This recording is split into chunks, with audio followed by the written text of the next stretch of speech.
Je prends vraiment plaisir à être ici chaque fois. Notre voyage tire maintenant à sa fin, notre séjour parmi vous. En effet, nous avons une autre série de réunions tout de suite après à Chicago. Il faut que je ramène ma famille en Arizona très bientôt.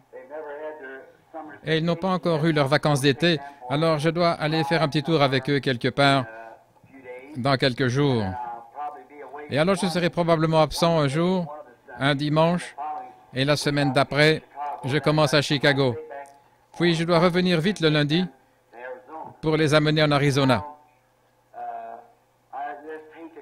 Maintenant, ça me fait de la peine de venir le dimanche matin prendre ce temps où tout le monde est frais. Le dimanche soir, vous êtes toujours fatigué, épuisé, le dimanche soir. Et alors de remettre le service du dimanche soir à notre pasteur, ça, ce n'est pas vraiment bien. Je n'aime pas faire ça. Par contre, le dimanche soir, quand j'ai un service le dimanche soir, alors je retiens les gens tellement tard. Beaucoup d'entre eux parcourent tout ce trajet depuis le sud et depuis le nord. Et parfois, ils roulent jour et nuit, rien que pour arriver ici pour un seul service, puis s'en retourner. C'est pour ça que j'essaie de prendre le dimanche matin. Quand je suis là, ça leur permet de rentrer chez eux. Des pèlerins loyaux et fidèles, comme je les apprécie. Ils roulent à travers la neige fondue, la pluie et tout pour arriver ici. Ils traversent le pays, ils font des centaines de kilomètres juste pour une réunion. Cela me rend reconnaissant envers Dieu et envers ces gens-ci pour leur grand soutien de ce que j'essaye de dire aux gens, de cette vérité. Maintenant, je crois que ceci est la vérité de tout mon cœur. S'il y avait quoi que ce soit d'autre, que je pensais être meilleur, certainement que j'irais d'abord. Je ne demanderai à personne d'aller quelque part sans que moi-même j'aille d'abord pour savoir si c'est correct ou pas. Je ne demanderai à personne de faire un pas en Dieu que je n'ai déjà fait moi-même en sachant que c'est la vérité. D'abord, il faut que ce soit la parole du Seigneur. Ensuite, je dois faire le pas pour voir si c'est en ordre. Puis, si c'est bien ce qu'il faut faire, alors je peux dire, montez par ici. Voyez-vous, il s'agit d'ouvrir la voie. Et ainsi, je pense que n'importe quel ministre devait faire ça. Il devrait d'abord y aller lui-même. Il est censé être un leader, un conducteur. Il ne doit pas parler d'une chose à laquelle il ne voudrait pas lui-même mettre la main. Nous devrions y aller, nous, les conducteurs des gens. Ce matin, j'ai eu une expérience très étrange, très bizarre ici à la chaire. Et c'est arrivé vers la dernière partie du message. Je n'avais pas l'intention de dire ça de cette façon, voyez. Mais je suppose que c'est déjà dit, alors maintenant je ne peux plus rien y faire. Mais après, je suis arrivé à la maison et je me suis mis à étudier ça. On a une petite réunion de famille aujourd'hui avec mon frère et les autres. Maman n'est plus là, nous avions l'habitude de nous réunir chez elle. Maintenant, nous allons chez Dolores. Nous avons passé un bon moment là cet après-midi à causer. Et Teddy était là. Nous avons chanté quelques chants, il a joué quelques cantiques. Maintenant, je pense que peut-être dimanche matin prochain, si le Seigneur le veut, si ça ne dérange pas Frère Neville, je voudrais avoir un service de guérison, uniquement consacré à la guérison. Et je pense qu'avec le message de ce matin, la façon dont le Seigneur a semblé me conduire pour la porter, pour le présenter, ça devrait en quelque sorte nous encourager un peu, voyez-vous, à vraiment croire. Nous pouvons nous amuser, nous pouvons dire différentes choses et en parler, mais quand on en arrive au fond des choses, là, c'est différent. Quelqu'un racontait, je crois que c'est mon frère là au fond qui racontait une petite histoire aujourd'hui au sujet d'un homme, d'un ministre et de quelqu'un de son assemblée. Il disait qu'il pouvait marcher sur un rondin. Il a dit, bien sûr, pasteur, le Seigneur est avec vous. Il a dit, je peux porter un rondin sur mon dos pendant que je traverse. Bien sûr, le Seigneur est avec vous. Il est allé et il l'a fait. Il a dit, je peux porter un rondin et pousser une brouette en traversant les deux. Bien sûr, pasteur, le Seigneur est avec vous. Votre foi peut tout faire. Il a dit, je peux te mettre dans la brouette et porter le rondin. Il dit, attendez une minute là. C'est différent quand vous êtes impliqué vous-même. Alors, c'est très bien pour nous de dire, Amen. C'est très bien pour nous de dire, je crois que c'est vrai, mais ensuite, passez à l'action. Vous devez passer à l'action. Comme je l'ai déclaré ce matin, les gens qui étaient couchés dans l'ombre de Pierre, ils ne demandaient même pas qu'on prie pour eux. Je suis entré dans beaucoup de maisons et j'ai observé ça, je prie avant de partir et j'y entre avec l'onction tout simplement. Je ne prie même pas pour les gens, je repars et ils sont guéris, voyez. C'est vrai. J'ai vu ça se produire tant de fois, voyez. Il faut que vous ayez un point d'appui pour votre foi quelque part. Il faut que vous y croyiez. Et je crois que l'heure approche et elle est déjà là.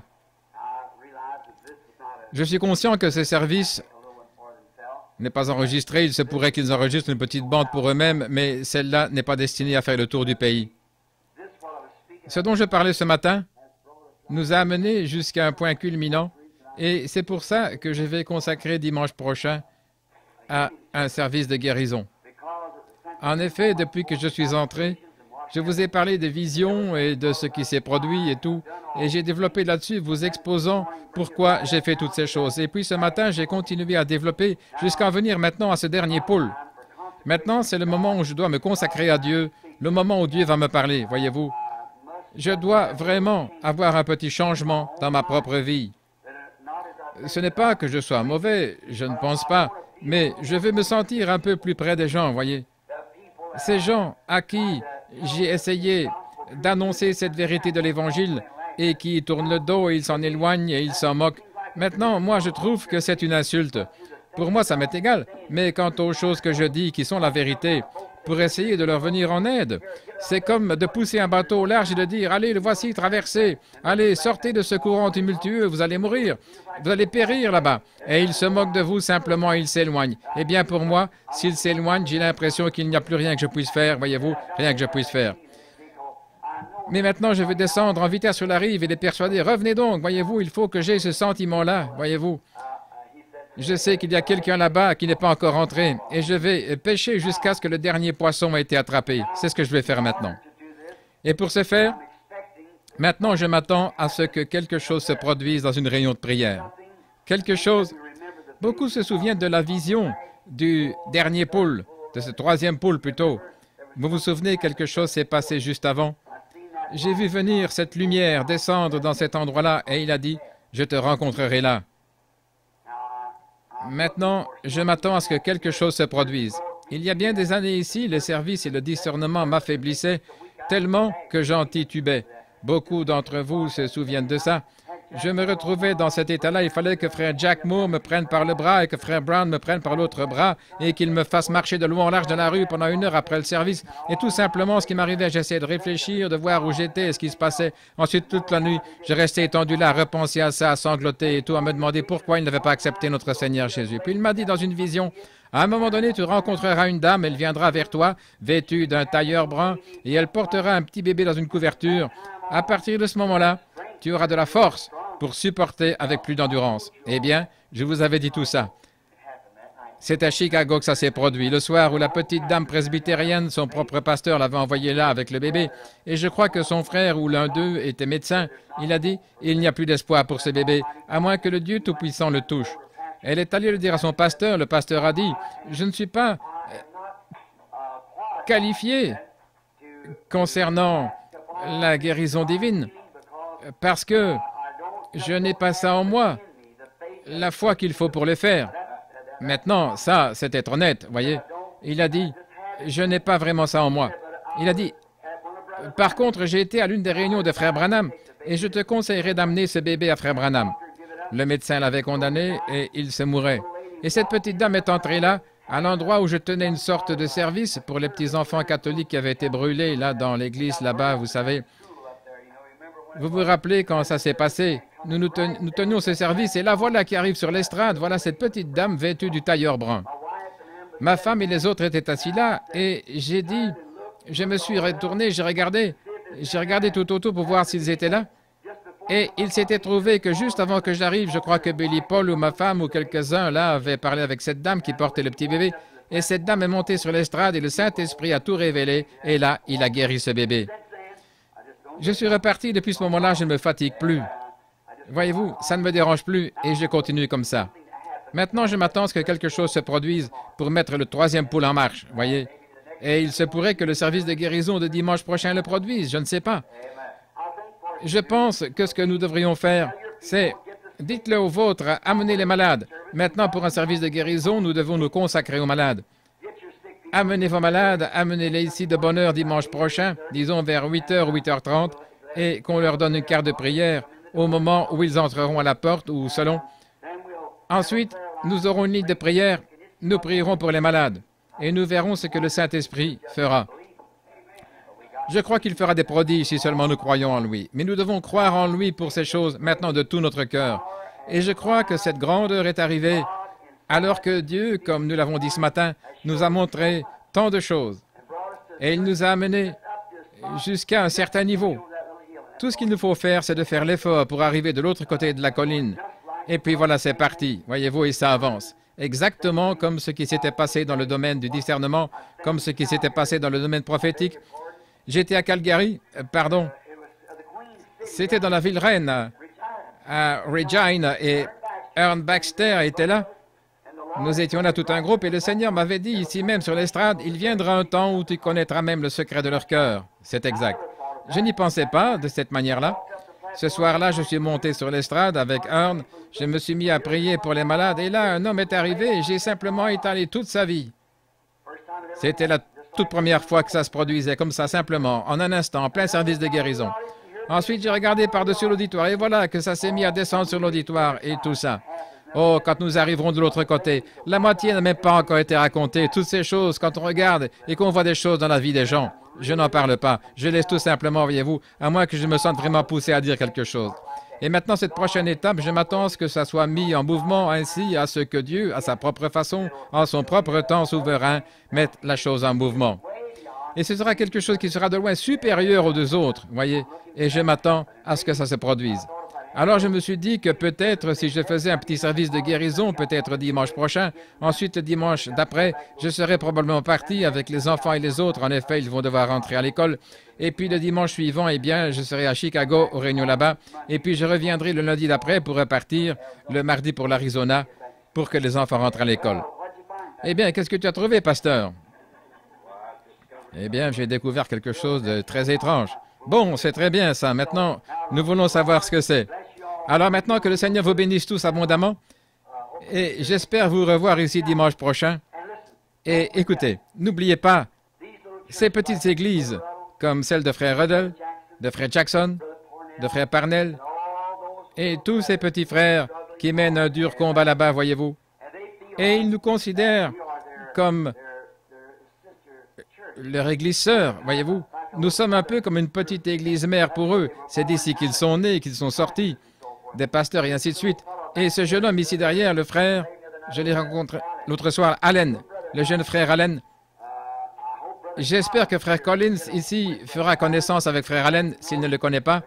Ils sont tous les deux ministres méthodistes et ils ont vu la vérité de la parole.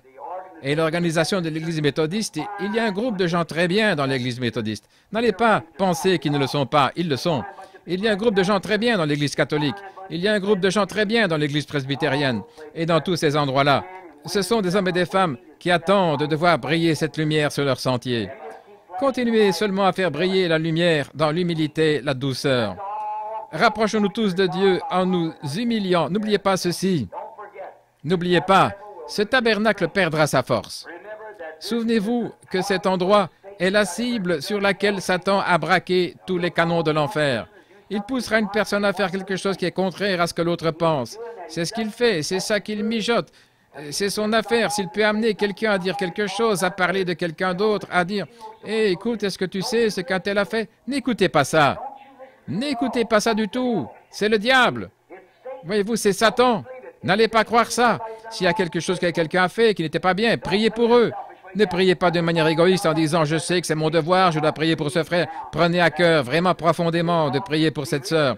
Et soyez très gentils. Et à un moment donné, vous les verrez vite revenir aux réunions. Parce qu'après tout, nous nous dirigeons vers le coucher du soleil. Le Seigneur Jésus va venir un de ces jours.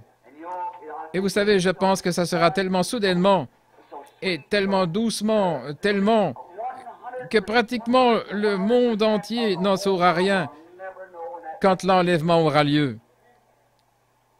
Ça se fera tellement silencieusement que personne n'en saura rien. Et il y aura bien sûr des groupes qui diront « Eh bien, et alors, tel et tel? Oh, on dit qu'il y a une bande de fanatiques là-bas, on dit qu'un groupe a disparu de là-bas. Ce n'est pas vrai, ils sont seulement partis quelque part. Nous avons déjà vu ce genre de fanatisme, voyez-vous. Eh bien, on dit que ce petit tabernacle a un endroit qui s'appelle Jeffersonville. Il y a tant de membres parmi eux qui ont disparu. Voyez-vous, ils rejettent ça, ils diront « Oh, il n'y a rien de vrai là-dedans, voyez-vous. » Ce sera du passé, ils n'en sauront rien. Ils viendront d'un bout à l'autre du pays. Ceux qui sont morts en Christ ressusciteront premièrement. L'enlèvement aura lieu. L'Église sera amenée à la maison. Ensuite, la tribulation commencera. Et oh là là, nous ne voulons pas être ici pendant cette période-là. Je ne veux pas être ici pendant la tribulation. Non. Que Dieu nous en préserve. Qu'aucun de nous ne soit ici pendant cette période-là, parce que celui qui est souillé se souille encore, que celui qui est saint se sanctifie encore, que le juste pratique encore la justice. L'agneau s'est avancé avec son livre de la rédemption et l'épouse a été enlevée. Ceux qui avaient rejeté cela doivent passer par la période de tribulation, aussi bien les Juifs que les gentils. Quel temps de tribulation! Je ne veux pas ça. Seigneur, sanctifie-moi maintenant. Voilà une bonne doctrine nazaréenne, n'est-ce pas? Et c'est bien vrai, c'est exact. Remplis-moi maintenant de ton Saint-Esprit, Seigneur. Enlève de moi tout ce qu'il y a du monde maintenant, Seigneur. Ne permets pas, comme le disait ce vieux frère de couleur, « Monsieur, j'ai mon billet dans ma main, il est déjà poinçonné. Quand j'arriverai au fleuve ce matin-là, je ne veux pas avoir d'ennui. » Donc c'est à peu près ça. Je ne veux pas avoir d'ennui. Tenez votre billet dans votre main parce que nous allons traverser. Pensez-y un peu. Le grand moment de la rédemption est proche. Et maintenant, autre chose. Le frère, quel est son nom, celui d'Utica? Je pense que c'est frère Graham. Et un autre frère qui est là, comme pasteur, un certain Shanks ou quelque chose comme ça? Frère Snelling? C'est frère Snelling qui est le pasteur. C'est frère Snelling qui est le pasteur à Utica maintenant. Je crois que la réunion de prière, c'est jeudi soir. Alors, vous savez, ce serait très gentil si nous allions là-bas jeudi soir, passer un petit moment de communion fraternelle avec nos frères. Et puis, quand frère Jackson, quand il a ses réunions, si nous allions là-bas ensemble, un petit groupe d'entre nous, continuez seulement à prier, continuez à creuser, ne vous arrêtez pas. Tout comme quand Élie leur avait parlé, qu'il avait dit, creusez des fossés là-bas. Quand vous vous y mettez et que vous tombez sur une vieille canette, vous dites « Je suis trop fatigué », jetez ça hors du chemin et continuez à creuser. Voyez, continuez seulement à creuser, parce que nous devons creuser, voilà tout. Car si vous comptez éviter la tribulation, vous feriez mieux de vous mettre à creuser. Et pour ma part, je me prêche à moi-même. Je vais me mettre à creuser plus en profondeur que jamais, parce que j'ai le sentiment que dans ce pays et dans le monde entier, ce ministère-ci, comme il est connu presque partout dans le monde, je dois repartir. Ma femme, l'autre matin, je disais, j'aimerais que tu m'accompagnes quand je partirai. Je vais partir vers le mois de janvier, si le Seigneur le veut. Je voudrais faire une tournée mondiale dans le monde entier, revenir et peut-être avoir des réunions aux États-Unis dans le courant de l'été prochain. Et elle a dit, je suis trop vieille pour y aller. Eh bien, moi, j'y suis allé il y a environ 8 ans, mon dernier voyage outre-mer, et j'estime que je suis en meilleure condition maintenant qu'il y a 8 ans, tu sais. Maintenant, je m'y connais plus. Ensuite, nous parlions ensemble. Si le Seigneur disait, je vais t'allouer 25 ans, tu ne vas pas t'affaiblir, tu seras actif. Je vais te donner 25 ans sur la terre. Est-ce que tu prendrais de la naissance à 25 ans, de 25 à 50, de 50 à 75 ou bien de 75 à 100 ans? Maintenant, tout homme à qui il est alloué du temps sur la terre ferait certainement la chose la plus irréfléchie s'il ne passait pas ce temps-là au service de Dieu. Peu m'importe ce qu'il fait. Maintenant, si vous allez être un briseur de cœur, vous feriez mieux de prendre le jeune âge, les premiers 25 ans, voyez. Si vous allez être un menuisier, un mécanicien ou autre, vous feriez mieux de prendre le deuxième 25 ans, voyez. Et je me suis à me réfléchir. Et moi alors, je vais prendre quoi? Je prendrai de 75 à 100 ans. Je serai plus intelligent, plus sage. Je serai plus stable. Je m'y connaîtrai plus dans ce que je fais. Je suis de 10 ans, de 8 ou 10 ans plus âgé que la dernière fois que je suis allé outre-mer. Je ne vais pas me précipiter là-bas comme si je tuais des serpents. J'en connais davantage. Je sais comment procéder. C'est exactement comme un chien chasseur de ratons laveurs qui se bat avec un raton laveur, voyez-vous. Vous savez comment le maîtriser. Ne vous précipitez pas sur lui, il va vous griffer, voyez-vous. Apprenez ses ruses et observez ce qu'il fait. Et nous en apprenons davantage sur l'ennemi. Donc nous devons découvrir toutes ces techniques et comment il s'approche, ce qu'il fait, étudier ses coups, alors vous êtes formés pour l'attaquer. Ainsi, je crois maintenant, je disais à ma femme, je crois que je suis en meilleure condition maintenant que lorsque j'avais 40 ans, voyez-vous, et j'ai 54 ans. Et je crois que si je suis en vie et que je peux encore me déplacer aussi bien que maintenant, quand j'aurai 100 ans, si Jésus tardait jusque-là, je serai en meilleure condition que maintenant. En effet, on s'y connaît plus, on sait mieux ce qu'il faut faire, comment traiter la situation. Prenons le cas de beaucoup de gens. Quand ils doivent se faire opérer, on dit qu'il y a un nouveau médecin qui vient d'obtenir son diplôme, il vient de sortir de l'école de médecine, il n'a pas encore opéré, qu'il le fasse. Oh non, direz-vous, rien à faire, pas ce gars-là, non monsieur, je ne veux pas qu'il me touche avec son bistouri, je préfère aller chez un tel, j'ai entendu dire qu'il a pratiqué beaucoup d'opérations, il sait s'y prendre, c'est ça, voyez-vous, c'est ce qu'il faut, vous pensiez à ça, mais qu'en est-il de l'âme? Je tiens à ce que ce soit quelqu'un qui sait où il se tient, qui connaît le chemin, qu'il a déjà parcouru, oui. Que le Seigneur vous bénisse, très bien. Frère Neville, viens maintenant, que Dieu bénisse Frère Neville. N'oubliez pas maintenant, dimanche prochain.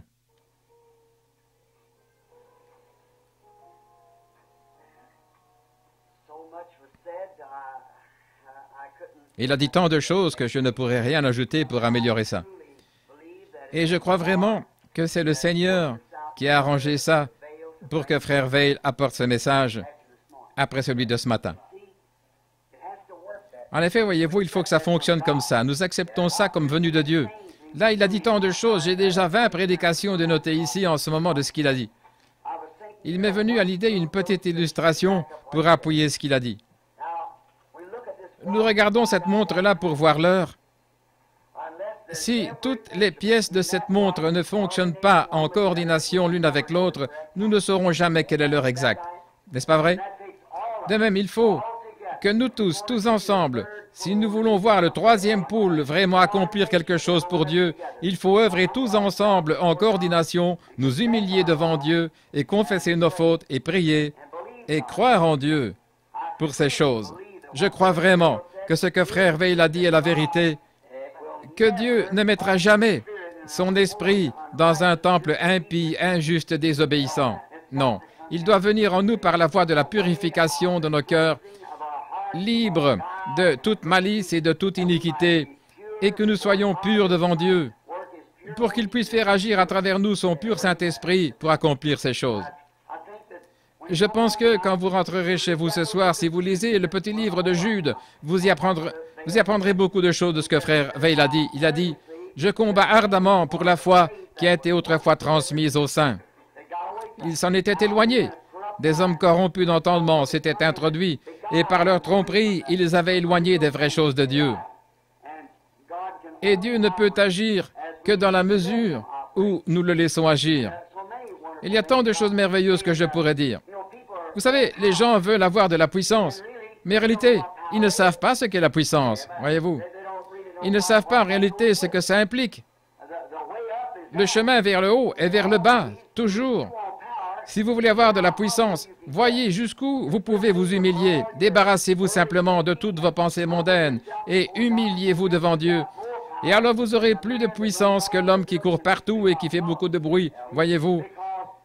Parce que vous aurez été capable de vous conquérir vous-même et de vous remettre entre les mains de Christ en vous humiliant devant lui. Voilà la véritable puissance. Montrez-moi une église qui est humble, vraiment humble, sans aucune arrogance.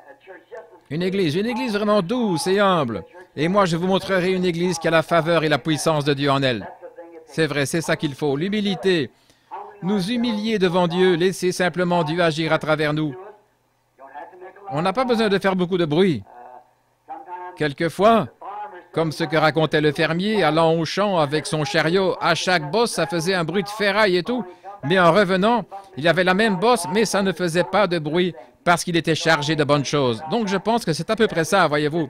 Il s'agit d'être rempli des bonnes choses de Dieu pour qu'on puisse voir le fruit de l'Esprit à travers nous.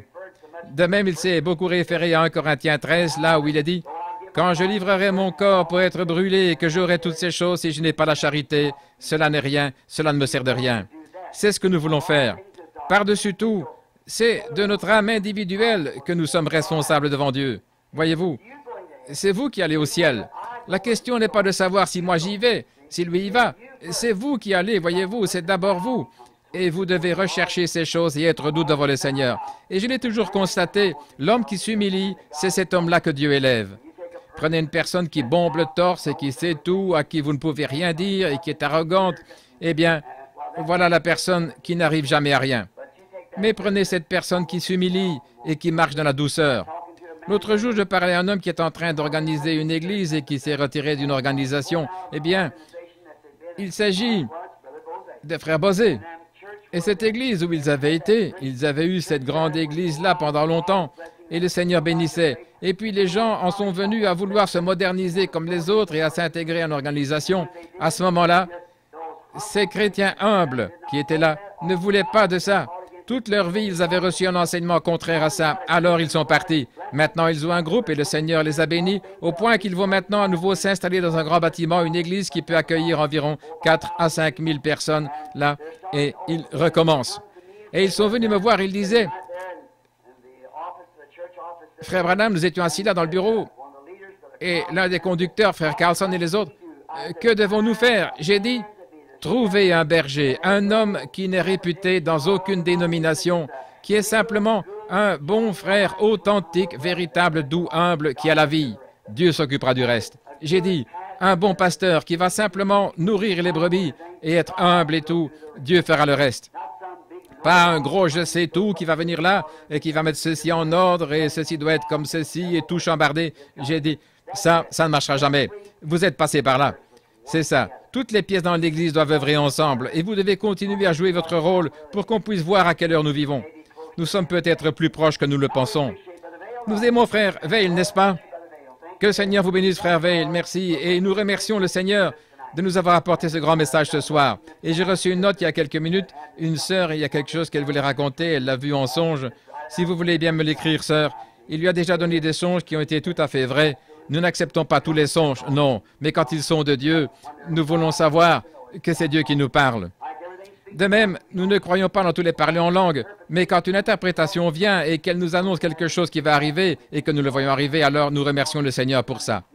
Nous voulons que tout se passe bien en douceur et dans l'ordre du Seigneur. Donc, souvenez-vous simplement de ce que vous êtes. C'est peut-être le ressort principal ou c'est peut-être une petite aiguille ou une petite pièce ou le remontoir, quoi que ce soit, ou peut-être les aiguilles sur le cadran de l'horloge qui indiquent l'heure. Mais quoi que ce soit, il faut que tous nous œuvrions ensemble en harmonie avec l'Évangile de Jésus-Christ pour accomplir ceci.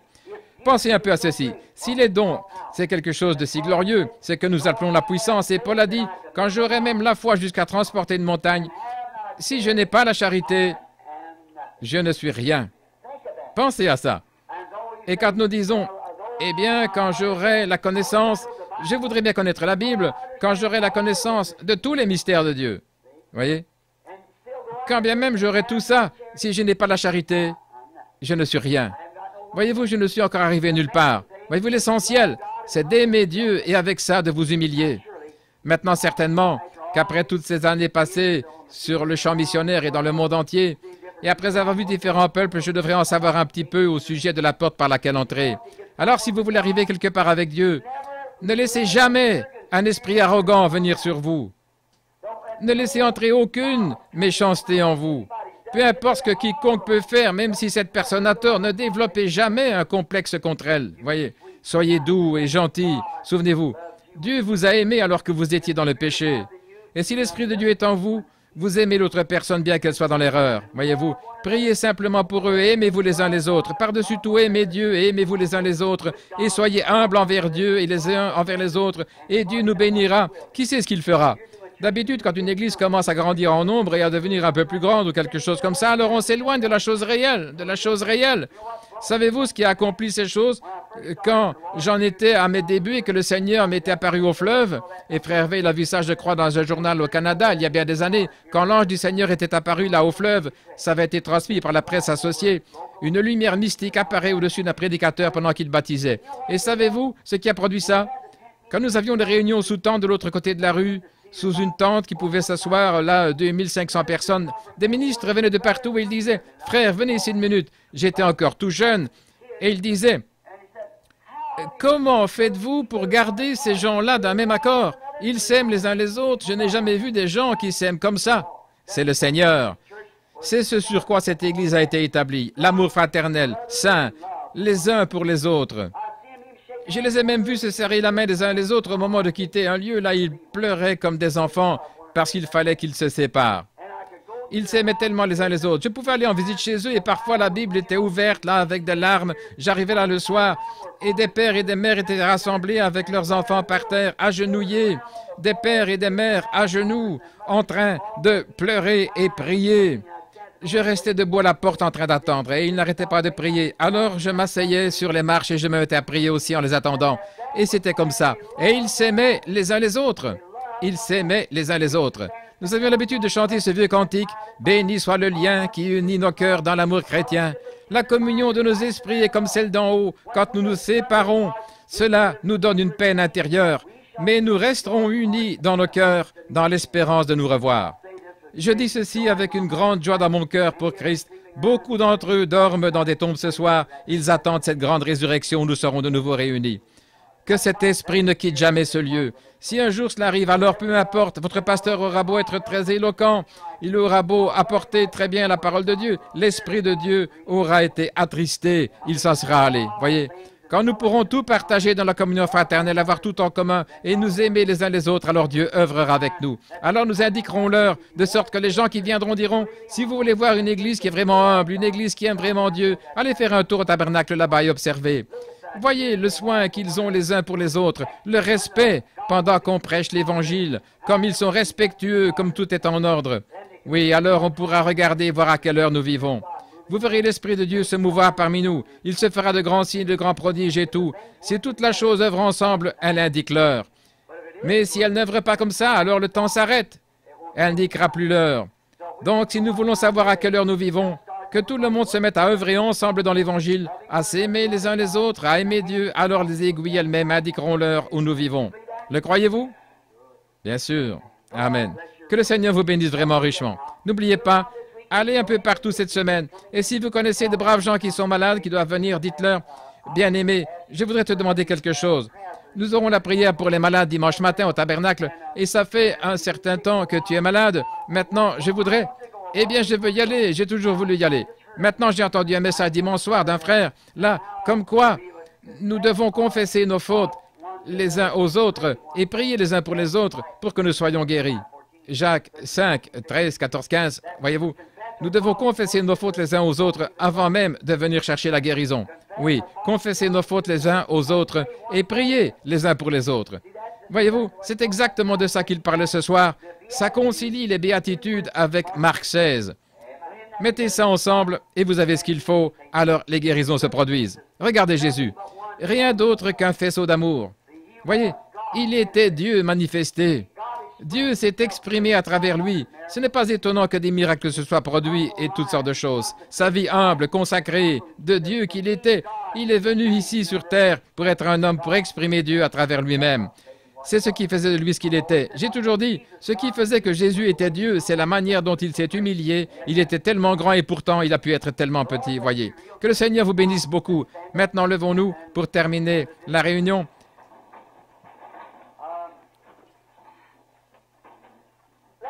Essayons. Donc celui-là, il se peut que vous ne connaissiez pas, sœur, ce chant. Béni soit le lien qui nous unit. Chantons-le une fois, voulez-vous?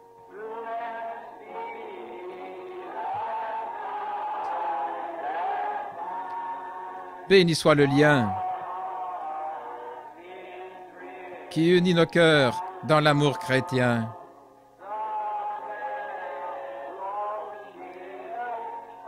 La communion de nos esprits est comme celle d'en haut.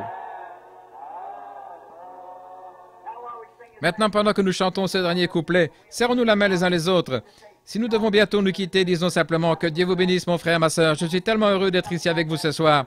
Ensuite, retournez-vous. Maintenant, chantons-le.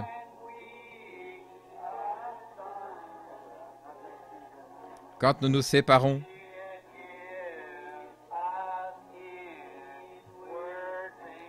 cela nous donne une peine intérieure. Mais nous resterons unis dans nos cœurs, dans l'espérance de nous revoir. Comme nous aimons le Seigneur Jésus, n'est-ce pas?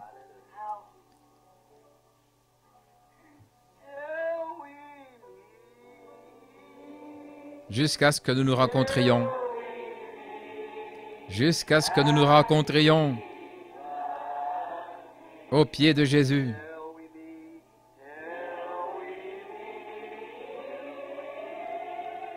Jusqu'à ce que nous nous rencontrions.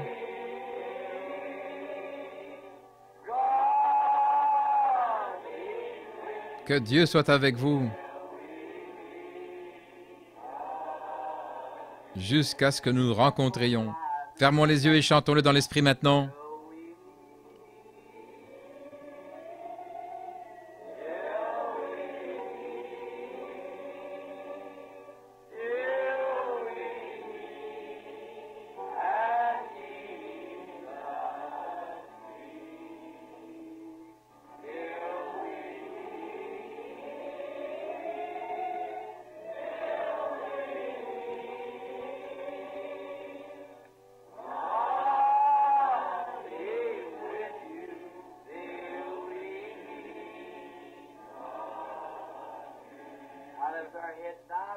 Alors que nous avons la tête inclinée, nous sommes simplement des enfants de Dieu. Fredonnons-le.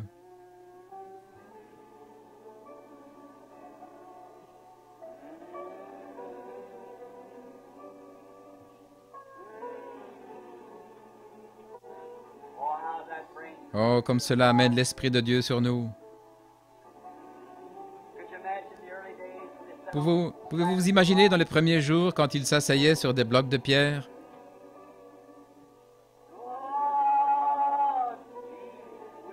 Que Dieu soit avec vous jusqu'à ce que nous nous rencontrions de nouveau. Avec la tête inclinée, je vais demander si frère Allen, là au fond, un nouveau frère parmi nous, s'il veut bien terminer la réunion par un mot de prière. Frère Allen.